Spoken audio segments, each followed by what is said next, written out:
To learner be extra. I am Shivani Chauhan. इस video में हम लोग देखेंगे क्लास 9 साइंस की बुक का chapter 9 force and laws of motion जो है ना, उसके हम लोग इन टेक्स्ट सॉल्यूशंस देखेंगे। तो सबसे पहले क्वेश्चन नंबर 1 जो है, जो आपका स्टार्टिंग में है, which of the following has more inertia. देखिए, इनर्शिया का मतलब होता है प्रॉपर्टी टू रेजिस्ट चेंज, मतलब आप बदलाव को अगर रेजिस्ट करने की, या फिर रेजिस्ट मोशन, अगर किसी भी चलती हुई चीज़ को कितना ज़्यादा कोई चीज़ रेजिस्ट कर सकती है, रोक सकती है, तो वो हमें बताना है।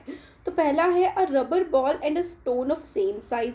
तो इनर्शिया किस में ज़्यादा होगी, एक रबर की बॉल में या फिर एक उसी साइज़ के स्टोन में, उसी साइज़ के पत्थर में। तो देखिए, पत्थर में इनर्शिया ज़्यादा होती है, क्योंकि आपको बॉल को मूव करना आसान होता है और पत्थर को मूव करना कंपैरेटिवली बॉल से थोड़ा ज़्यादा टफ होता है।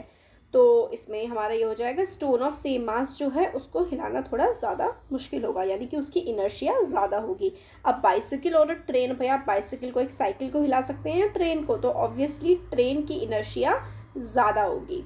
अब 5 rupee coin and 1 rupee coin, तो 5 रुपी कॉइन 1 से बड़ा होता है ना, तो 5 रुपी कॉइन की इनर्शिया ज़्यादा होगी। तो किस किस की इनर्शिया ज़्यादा होगी, तो ये पहला वाला जो है स्टोन ऑफ सेम साइज, दूसरा ट्रेन की, और तीसरा 5 रुपी कॉइन की। तो इसे बताते हैं फिर, as a mass of an object is the measure of its inertia, objects with more mass have more inertia. तो मास जो होता है, मतलब कितना भार है उस ऑब्जेक्ट में, कितना भारी है वो होता है मेजर उस इनर्शिया का। तो जितना ज़्यादा मास होगा उस ऑब्जेक्ट में, उतनी ही ज़्यादा उस ऑब्जेक्ट की इनर्शिया होती है। अब नेक्स्ट क्वेश्चन है, in the following example try to identify the number of times the velocity of the ball changes. तो एक एग्जाम्पल दिया है, उसमें आपको ट्राई करना है कि ये बताने के लिए कि वेलोसिटी उस ऑब्जेक्ट की कितनी बार चेंज हो रही है। तो वेलोसिटी जो है वो डायरेक्शन के साथ और स्पीड के साथ, या तो स्पीड और डायरेक्शन चेंज होती है तो वेलोसिटी चेंज हो जाती है, तो हमें यही देखना है। A football player kicks a football to another player. तो एक फुटबॉल प्लेयर है, वो किक करता है फुटबॉल दूसरे प्लेयर को देने के लिए अपनी टीम के। Who kicks the football towards the goal keeper of the opposite team collects the football and kicks it toward a player of his own team.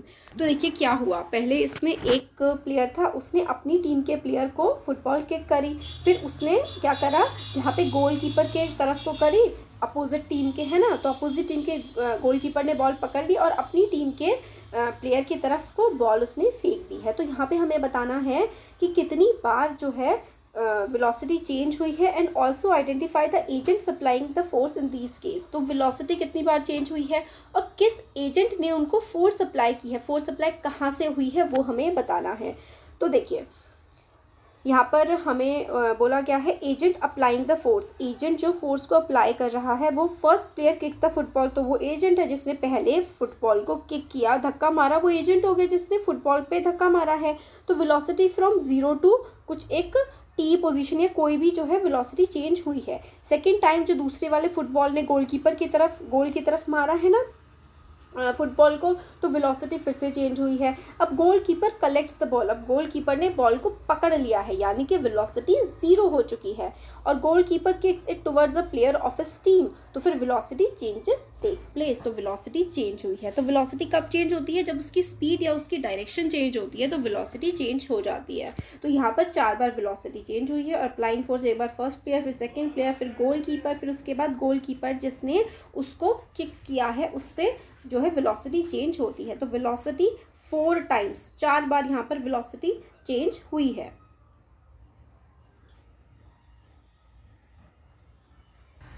तो देखिए नेक्स्ट क्वेश्चन है, question number 3, explain why some of the leaves may get detached from a tree if we vigorously shake its branch.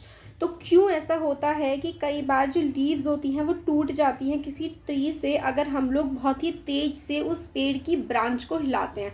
अगर पेड़ की टहनी को हम काफ़ी तेज़ी से हिलाते हैं तो उसकी पत्ती क्यों टूट जाती है। तो देखिए इसका आंसर है, when the trees branch is shaken vigorously. Vigorously का मतलब होता है तेज़ी से, जब ट्री की ब्रांच को हम लोग तेज़ी से हिलाते हैं, the branch attain motion but the leaves stay in rest. तो जब हम ब्रांच को हिलाते हैं किसी भी पेड़ की, तो ब्रांच जो है वो तो मोशन में आ जाती है, बट जो उसकी पत्तियां थी ना वो रेस्ट में ही रह जाती हैं। Due to the inertia of rest the leaf tend to remain its position and detaches from the tree to fall down. तो भाई उसकी क्योंकि ब्रांच तो मोशन में आ गई थी बट उस पर लगी हुई पत्ती मोशन में नहीं आई थी, तो उसमें तो टेंडेंसी थी टू रिमेन एट रेस्ट, उसको तो रेस्ट में रहना था, इसलिए वो टूट करके गिर जाती है। तो due to the inertia of rest the leaf tend to remain in its position. Inertia of rest की वजह से उसको अपनी पोजीशन में रहने का मन करता है, इसलिए वो टूट करके गिर जाती है।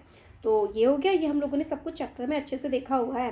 नेक्स्ट क्वेश्चन है, why do you fall in the forward direction when a moving bus brakes to stop and fall backward when it accelerate from rest. तो देखिए, जब एक बस एकदम से चलती है फॉरवर्ड डायरेक्शन, मूविंग बस जो है वो एकदम से चलती हुई बस जो है ब्रेक लगा देती है, तो आप पीछे की तरफ, है ना, जब ब्रेक लगा देती है तो आप पीछे की तरफ जाते हैं, और जब वो एकदम से रुकी हुई स्टार्ट होती है तो आप एकदम से आपको आगे की तरफ धक्का लगता है। तो ऐसा क्यों होता है? इसका आंसर है, when a moving bus brakes to a stop when the bus is moving our body is also in motion। जब चलती हुई बस एकदम से रुकती है तो हमारी बॉडी भी उस बस के साथ मोशन में होती है, बट एकदम से ड्यू टू सडन ब्रेक, एकदम से ब्रेक लग जाता है तो लोअर पार्ट हमारी बॉडी का जो होता है वो रेस्ट में आ जाता है। मतलब एकदम से ब्रेक लगने की वजह से हमारी बॉडी का जो नीचे वाला पार्ट है, लोअर पार्ट है, वो रेस्ट में आ गया। As soon as the bus stop, जैसे ही बस रुकती है लोअर पार्ट रेस्ट में आ जाता है, बट जो अपर पार्ट होता है ना बॉडी का, वो कंटिन्यू होता है in motion and hence we fall forward. तो क्योंकि ऊपर वाला पार्ट हमारी बॉडी का एकदम से मोशन में ही होता है, नीचे वाला तो रेस्ट में आ जाता है बस के साथ, बट ऊपर वाला मोशन में होता है, इसलिए हम लोग बस के रुकने से आगे की तरफ धक्का लगता है। और ये है direction due to inertia of motion, inertia of motion की वजह से ऐसा होता है। और when the bus accelerate from the rest we fall backward.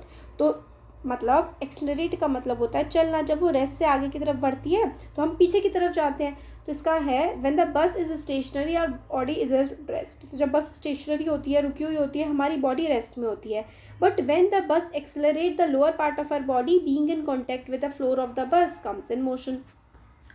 तो क्योंकि बस रुकी हुई है और हमारी बॉडी जो है बस के फ्लोर के साथ हमारा पैर कांटेक्ट में है, तो इसकी वजह से हमारा पैर तो मोशन में आ जाता है और हमारी अपर बॉडी जो है वो रेस्ट में ही रह जाती है due to inertia of rest. Hence we fall backward. हम लोग पीछे की तरफ बैकवर्ड फॉल करते हैं, पीछे की तरफ हमें जर्क लगता है, धक्का लगता है due to inertia of rest. Upper part of our body remains at rest due to inertia of rest. Inertia of rest की वजह से हमारी बॉडी पीछे की तरफ जाती है। तो आगे जो पेज नंबर 126 127 पे है वो हम लोग नेक्स्ट वीडियो में देखेंगे।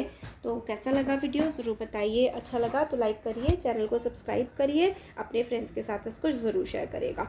और अब हम लोगों का एक चैप्टर बचा हुआ है साउंड के, जल्दी कंप्लीट हो जाएगा, वो भी ज़्यादा टाइम नहीं लगेगा उसमें। फिर मैं जितने भी इंटेक्स्ट क्वेश्चंस हैं ना वो सारे के सारे आप लोगों के कवर करूँगी। Thank you.